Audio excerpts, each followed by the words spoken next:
Welcome to Climbing Ladders, where we talk about all things corporate and corporate adjacent, where we unpack the emotional roller coaster that is human resources, from open door policies that aren't really open to people, and also handling office drama before 9 a.m. Episode 8 of Climbing Ladders starts now.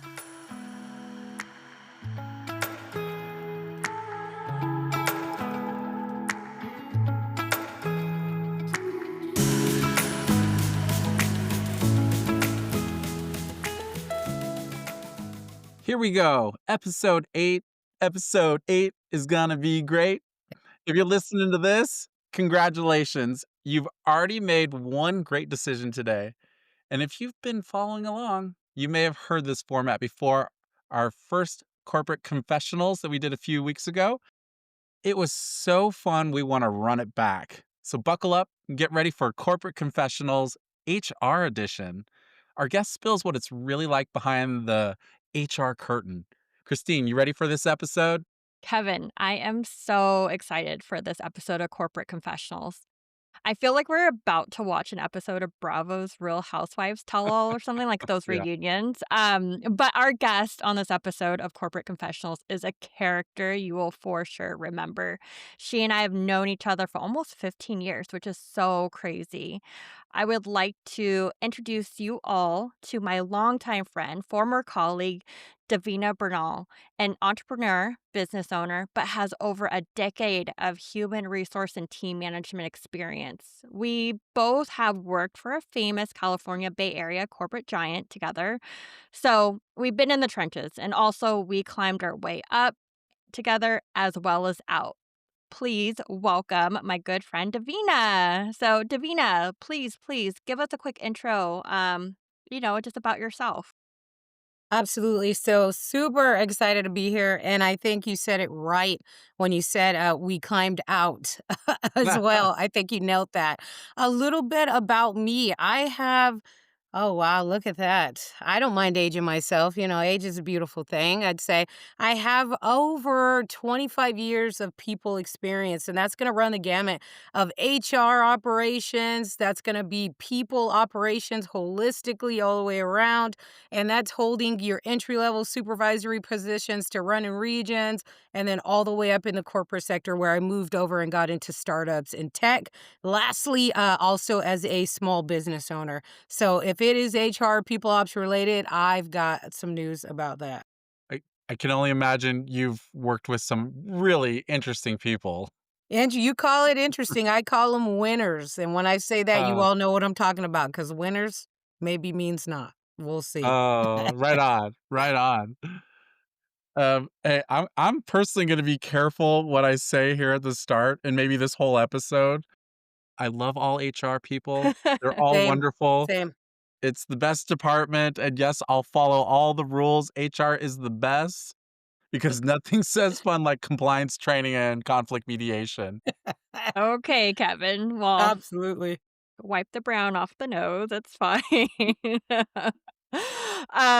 Okay, so Kev, since you were Andy Bravo in our last corporate confessionals, I think it's only fair that I kick off our Q&A. Fair.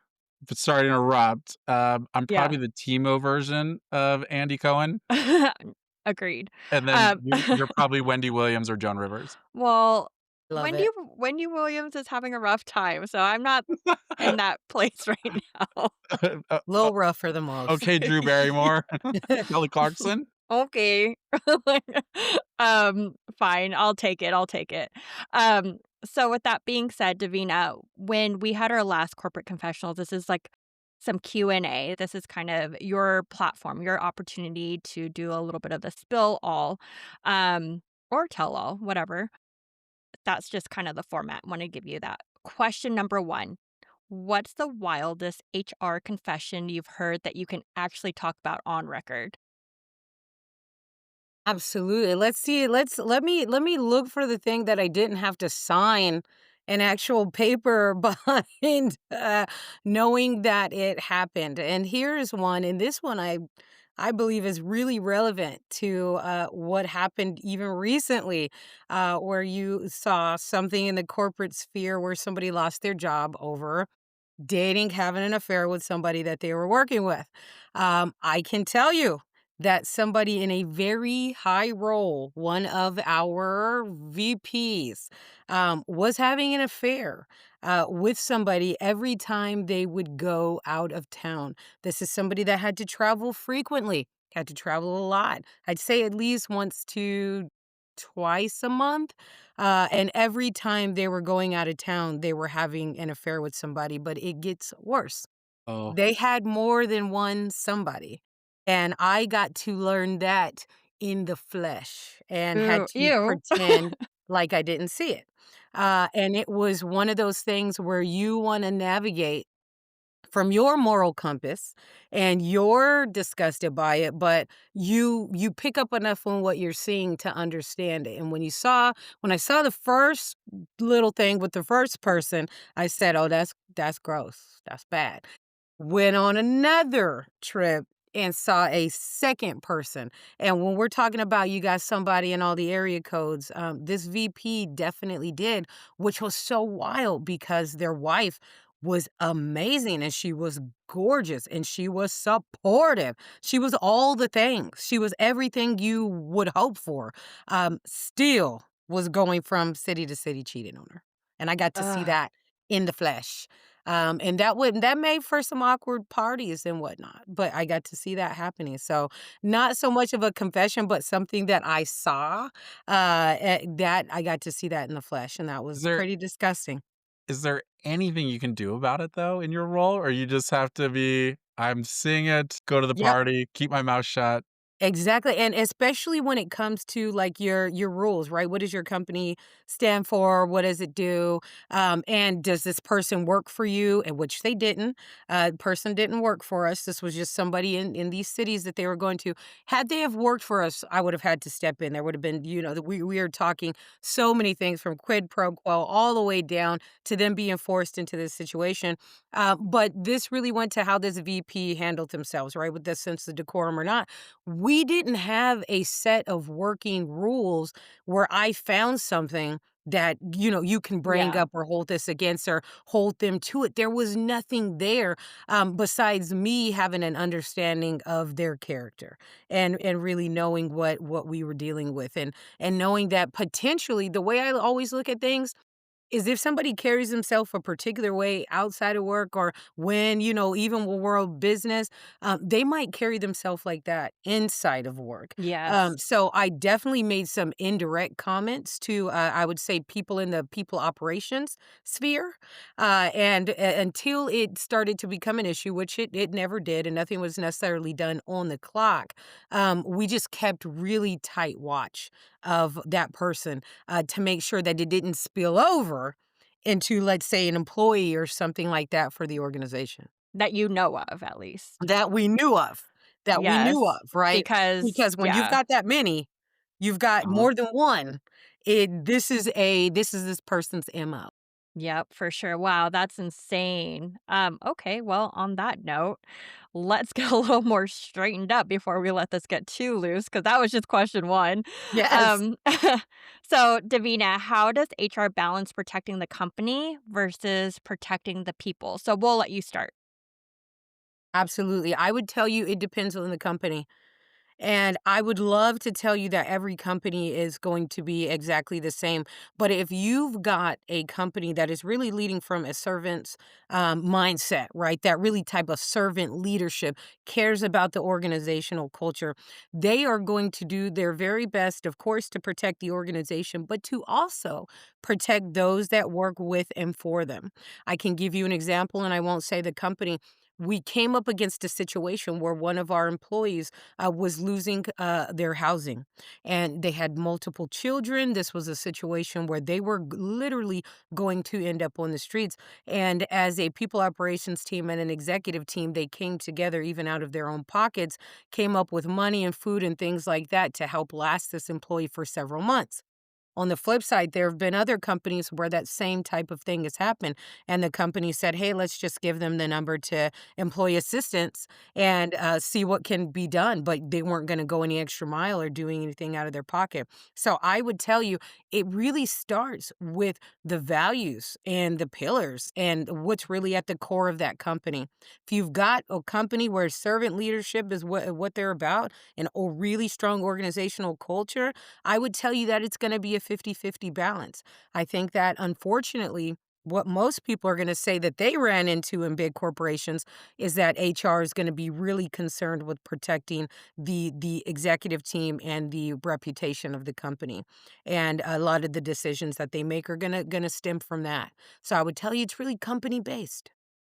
Company based and probably financially profitable based. Always. Money is gonna be at the core of everything because if you've got CEOs that are willing to take a bit of a financial, hit to do the right thing, those are the places that I would tell you I love to be. But sometimes, when they're coming from that really strong, let's say MBA mindset, you've got that business mindset of profit, profit, profit. Who are my stakeholders? Who are my shareholders? You're gonna get the ones that are really just concerned about protecting that company at all costs. Yeah, for sure. That no, that's a really good way to look at the coin, both sides, you know. Um, Kevin, you have anything to add? No, but I do have another question for you because this is super fun. My question is very safe, and since I'm very pro HR, Yes. what do employees get wrong about this perception of human resources? That's a great one. I would tell you that on average, people are afraid. People are afraid and maybe even mistrusting. I'm afraid. Right, of HR. People are scared, and I've worked with so many people in the people sphere that will say, "Don't say, they come to us with major employee concerns or come to us when you've got performance problems." Like, don't say it out loud. Like, maybe that's the case, but talk to them about if they need resources, if they need employee assistance, like where the people come to. If you need help having conversations or one-on-ones, we'll give you pointers and help guide you. Don't make this be the one-stop shop for if you're in trouble, come see your HR person. And that is what a lot of people believe, especially I would say your younger employee base where maybe it's their first job. They've Mhm. heard about HR, about this maybe this office downstairs somewhere in a dungeon, and they don't want to have to go to it. So that's what I think a lot of people kind of they get wrong is that it isn't just this scary place. This is a place where somebody's gonna have the answer to what you need, and if they don't, they're gonna look for it to get it for you. Yeah. Yeah. Thank you for saying that. I love the fact we're talking about use it as a good positive resource to help you Absolutely. with your career. And then there's that small hint of making a blanket comment that HR offices are usually in the basement and you don't have any windows. So maybe we should work on that too. Yes. Yeah, Well, absolutely. yeah, I was gonna say I've seen Davina in action before, and she and I come from actually the same neighborhood. Kevin, you called me Ice Cube in our last episode, but it's Yay. essentially the exact same neighborhood, very rough. And so when we both ended up in San Francisco, which is so crazy, we had a very colorful group of employees. We had people that were doing facilities for the building all the way up to the executives. And so I've seen Davina navigate all sorts of crazy conversations, but she's always led with the heart. So I know Davina's worked for a lot of other great corporate companies as well. But I think for her, she's right. You know, she definitely makes sure that whoever interacts with her, that she shows her intention first. And then, of course, Absolutely. she does protect the policy book and whatnot, but she will try to figure out how to navigate, find the loopholes that are in the interest of everybody, but just like she probably would be that corporation that says, "Hey, I don't have much, but let me get you some food for the week out of my own pocket," or whatever. That's Davina. But yeah, Davina, do you think that's pretty common with HR managers? Or is I this believe like, it's common with the HR managers who haven't forgotten why they got into the role. Mm. And I would tell you that there are a lot of HR managers that haven't forgotten why they got into the role. Depending on the big markets that you're in, and you heard Christine, you heard her. She talked about being in San Francisco. It can get cutthroat, and people can be blinded by money. And sometimes when you have that, you forget. You forget Mhm. about the things that are important because you start getting motivated by that next check or that next bonus and things like that. But for the HR leaders that I know that got into it because they really wanted to make a difference, they wanted to see different things happening, good things happening for people, I believe that that is still the tenet that they live by. And there's still a lot of organizations and corporations where you see that in action still every day. Yeah. Well, you're still in the hot seat, Davina, so I think Please, yeah, I got one more question for you. I let's just do it. this is such a hot and heavy topic. I mean, HR can branch into so many different ways, right? Okay, so what's one policy that you or HR as like a general population wishes they could rewrite, but just you guys can't budge? Absolutely. Let me let me dive into this one because I would say that the one that has always bothered me and continues to, and I've gotten into some wars over it as well, is this. There is a policy, 99.9% of the companies, that you are going to be paid for your role based on where you work, where your location is. You're not gonna do any different work. Let's say I'm a VP and you're a VP, but I'm a VP in San Francisco and you're a VP in Kansas somewhere, right? Kansas City. That VP, as we know in San Francisco, is probably gonna could make upwards of 100,000 more dollars than that same VP that is located in Kansas City. Because it is based off of course, how much it how you the people call it your quality of life, if you will, the way how much it costs to live where you live. But I haven't always felt that that was as fair as it could be because you do have 2 people that are doing the exact same amount of work. They're doing the same thing, their title is the same, they're held to the exact same standard. So standardizing, of course, what pay looks like and using things like the Radford scale, stuff like that, is of course to help balance that the cost of living in these different cities. So I respect and I appreciate that, but I believe that when you are, let's say, a big corporation and you have a home base somewhere, and you've got these titles. A little more work, I think, should be done. A little more work should be done because if you're relocating or if you're moving, things like that, sometimes things can be really tricky and you can start behind people because of that. But if there is a way to balance it out a little bit better, I believe that a lot of people would want to see that because I can tell you myself that at the few corporations that I've been with, we had change disparities, I call it, of upwards of $70,000. But they were doing the same thing, but of course, one person maybe lived in Boston and one person lived, you know what I mean? One person maybe lived somewhere in Mobile, differences like that. But it can become an issue because you are doing the same work. You are doing the same type of things. And as far as fair compensation, I believe that there should be even more levers to it besides just where you live. Think you should really dive into the work that is being done as well. I don't think we do a good enough job of doing that. And Wow. I would say something that's probably pretty relevant in the last 5 years is Yes. this whole remote. It seems you could, hey, wherever you choose to live, if you're doing the same job and you're performing at that same level, you should get paid the same. How do you feel then it affects if there is a home base, but we like this employee and they live in Reno, Nevada? How do you reconcile that? Do you think it's still fair to then to say, based off of performance, same job? Are we having to fly a Reno person into our corporate office every other week? And so there's a big expense there. Absolutely. I think all of that actually should be taken into account. It has to be taken into account. But there's something to be said for having a skill that is highly specialized or you're one of one or the only that can do this thing.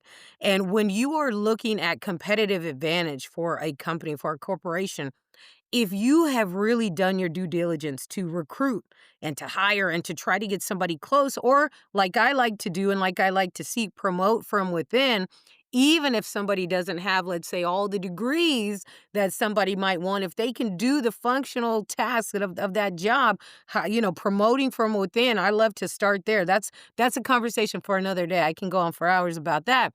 But if you've really got somebody that's highly specialized and it's going to give your corporation the competitive edge, you've got to look at that. And so that might Mm. mean that they are flying in. But if this was a decision where, let's say, you had an employee and you're saying, hey, I'm going to give you the option, the opportunity to, let's say, work remotely, even though everybody else has to be here.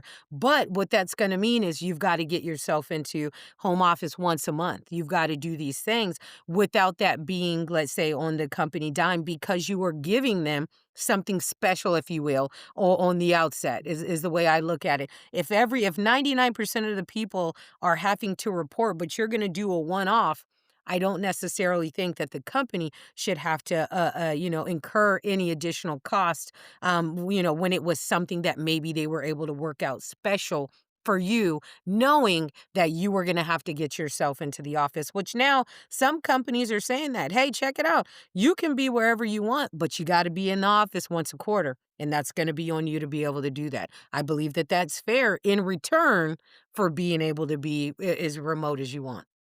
Yeah. Yes.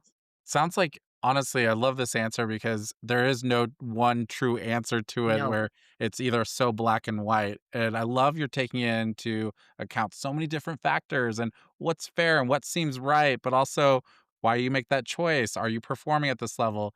So I love that there's no one size fits all. And I'm glad you never. personally are very open about things. Very nice to hear. What else, CT? Absolutely. All right, we're almost there. I got one more, Davina, and I'm learning so much more, and it's just so crazy to see you in this time in our season in our life, because I feel like your answers would have been so different 10 years ago. The CT 10 years ago, they would have been completely different. Don't That I worry, Oh, promise you. Christine's questions would be way Yeah, different too. yeah. I Totally different person. Totally different. I'm so mesmerized by her answers. I'm like, "Who is this? This is not the way I thought this podcast episode was gonna go." I'm I Wow, thought actually I was gonna get up learning. here with some when foolishness. did you get smart, Davina? I know. You know what? It hardships will do that to you.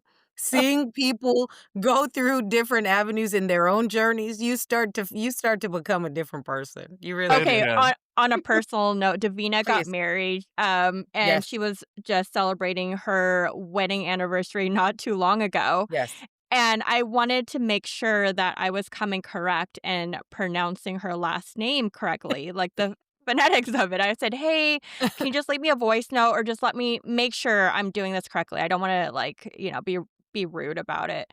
And she goes, her name is Bernal, and she's like, kinda like, "Burn all of it to the ground." Yeah. And I thought that was hilarious. Like, I wasn't even think she Yep. was gonna respond like that, and I'm just like, "This chick has not changed." Same person. Same person. Same Okay, person. my last question. So, we're definitely uncovering a lot here. Let's eke out one more for both of you, because Davina, you totally been in the hot seat for a lot of reasons. This is your episode. And you both have managed teams and had high pressure jobs yourselves. So, how do you spot burnout before it shows up in reviews? So, Kevin, you take this one first. Okay, well, I'll start out. How do I see that? If someone says they're living the dream, they have given up all hope on life. Can't even muster up a response. So they're just burned out. They're officially on autopilot, and I say they're probably about to crash the whole department on autopilot. The worst way to respond to them is to say, looks like someone's got a case of the Mondays. I got some great advice actually from an executive training once. The lesson: don't wait to address a teammate's burnout. Be human. Like you're saying, Davina, have some empathy. Ask them what's Yes. going on. The executive at that training said he noticed an employee was basically checked out for 3 months. And when he finally addressed it, the employees said, "What took you so long? I've been miserable every day for so long now." So, as a manager, you certainly have to walk that line of personal versus professional, but it's okay to show them that you see them burning out and talk through what could be some options forward, see if there's a pathway to help them re engage, or honestly, maybe just agree that it's time to change and the best thing you do is set them free. And if you set them free and they come back, you know it's forever. That's right. They probably thinking about my ex-girlfriend, but that's okay. What about you, Davina? Actually, I completely agree with that. I remember training having a training session about this that I led, and it was essentially these stages before people get to burnout. But the first one, the easiest one to recognize is something you called overwhelm, being overwhelmed. We know that feeling because we've experienced it, and we know what it looks like when the people on our team are overwhelmed. When you wait and they're at burnout, the odds of you, as I call saving that employee or turning them around almost nil. And what they do in the meantime to that burnout is they're going to bring some people along. It's like, it's like that misery loves company, or when the ship is sinking and you're just grabbing onto people and you're bringing them in the water with you. Mm, That is what is going to happen. And it's a few reasons why. When they get all the way to being burnt out, it looks like you didn't care. You didn't care either as colleagues, as leadership, coworkers, management, executive teams. You didn't care. You kept giving them the work and bogging them down, knowing that they weren't doing well. And I think one thing we can all say is it starts to show. When people are on their way to burnout, it starts to show. It starts off really small. Like you said, Kevin, the way they start answering those questions. I've heard many people, hey, how's it going? Yeah, living the dream. Life is so good, but they don't mean that. And that gives you an opportunity as a leader or as anybody on their team to say, hey, Kevin, you good? You don't have to give me the full rundown of what's going on, but like, you need me to help with something, or is there somebody we can get involved to help you with something? Your desk, has been full. How can we help you with that? What can we do now? If you wait till burnout, I have seen people cause a whole mass destruction in the wake of them finally leaving because they become so bitter and jaded and mhm, upset that nothing was done for them. And normally, the sad part, these were really great people. The people that go to that burnout place are the Mhm. people that are doing the most work. They're the ones that you didn't tell them to, but they're working late Friday and they're coming in Saturday and they're doing the things. These are a lot of your top people that end up getting to the burnout. Your mediocre everyday employee is probably not the one to get to burnout that quick, but your really hard worker, the person you really want, they will. So mhm. if you ignore those signs, later, by the time you wanna kinda steer that ship in a different direction, it's gonna be a little too late. You don't wanna wait till then. Wow, that's good. Yeah, that's a good answer for Yeah, sure. I've seen some of my friends, even some that I've started podcasts with, start getting a burnout, but it was less about what they say and just the look they give you when you're like, Yes. "Hey, good morning." And you're like, Yes. I gotcha. I Yes. gotcha. Let's Yep. help." For That's sure. all it takes. And I think we know sometimes, like when well enough how they should be, right? How they normally are, I guess you can say. Yeah. Even if you're completely remote, by how somebody signs off on a chat or on an email, you get the vibe when it is off, when it's Mhm, off, and maybe you should be intervening. Mm. love On it. that note, I think it's good time for our sponsor break. Ta-da! And this episode is brought to you by Glassman Wines, because sometimes HR problems call for a little liquid mediation. Whether it's another surprise team building exercise or that one coworker who keeps replying all, Glassman Wines, they've got a pour for every policy violation. Normally $35, we have a climbing ladder special for only $24.95 a bottle. If you email my friend at Brian at briandavidwines.com, we'll have the info in our description. Glassman Wines, it's the perfect pairing for your next performance review because nothing says growth opportunity like a glass of Pinot or Chardonnay and pretending you love the feedback. Okay, back to the episode. CT. Yes, I had a long girls' weekend, but hopefully when I recover from that, I can have my own Shard Hard night again. So I will definitely hit up Brian for the goods. All right. Okay, so this is our second segment that we call the quick fire round. And it's not like the Q&A we had where we actually want to hear more about. This is just like very blurbs, quick answers so we can get through these because I think that's the fun part, right? Just like what comes from the top of your head. Okay, so number 1, what's the most HR red flag phrase you hear in meetings? So many. I would say that the biggest HR red flag phase that comes up the most, I would actually classify it as the overshare.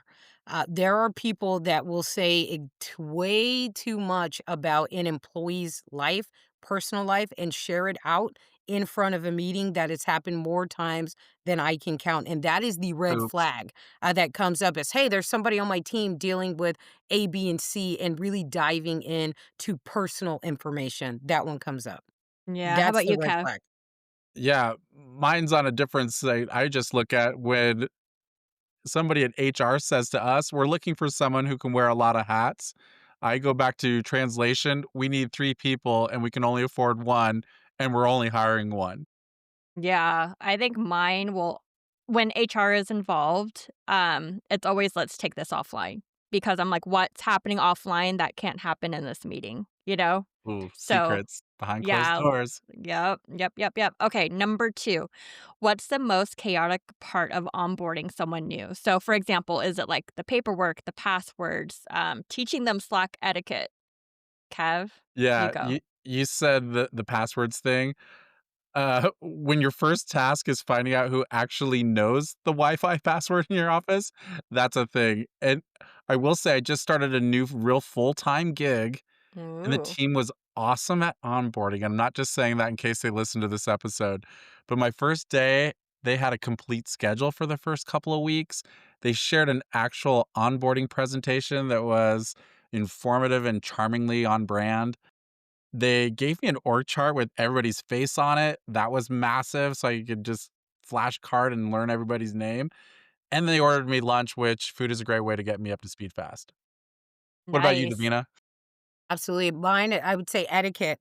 People come to every organization based off of what they did at the last organization. So getting people up to speed about what is okay and what is not okay seems to be the biggest pain point that I come across.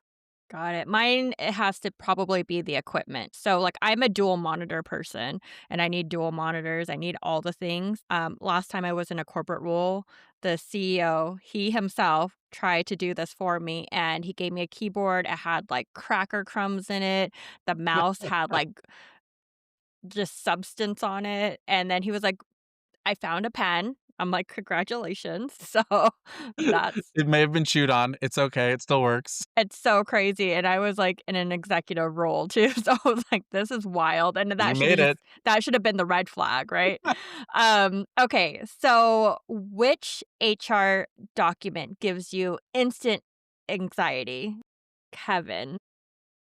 Exit interview form, because even when you're leaving, HR still wants constructive feedback, aka your last test of emotional restraint. Honestly, if I'm leaving, we're cool.